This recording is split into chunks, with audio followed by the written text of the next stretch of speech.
মামা তোমার নামটা কি? রাকিব হাসান। তুমি হিন্দু না মুসলমান? মুসলমান। আটটা মুট করো, তোমারে কয়টা কথা কইয়ে দিয়ে যামু। অবশ্যই কথা কয়টা যদি সত্য হয় হাসা বলবা তো? অবশ্যই কর। মিথ্যা কইলেও কিন্তু আল্লাহর কাছে ঠেকা থাকবা। না মিথ্যা বলবো না। তুমি যেই দল সাপোর্ট করো সেই দল 36 বছর পরে ওয়ার্ল্ড কাপ পাইছে, কথা ঠিক না বে ঠিক? ঠিক। রাগ করলা? না রাগ করি না। তুমি যেই দল সাপোর্ট করো সেই দলে যেই সেরা প্লেয়ার হয় সেই আদ দিয়ে একটা গোল দেয়, কথা ঠিক কিনা? ঠিক। রাগ করলা? না রাগ করি না। তুমি যেই দল সাপোর্ট করো সেই দলে বর্তমানে একটা প্লেয়ার ছাড়া আর কেউ খেলতে পারে না, কথা ঠিক না বে ঠিক? ঠিক। রাগ করলা? না রাগ করি না।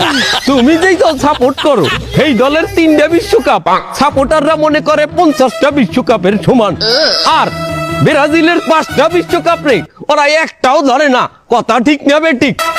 ঠিক। রাগ করলা? না রাগ করি না। তুমি যেই দল সাপোর্ট করো সেই দলের একটা প্লেয়ার বুড়ো হয়ে যাইবে, কেউ তোমরা ওরে ছাড়বা না, ওরে ছাড়া বিশ্বকাপ খেলবা না, কথা ঠিক কিনা? ঠিক। রাগ করলা? না রাগ করি নাই। তো কি রকম নাই? ভাই না রাগ করি নাই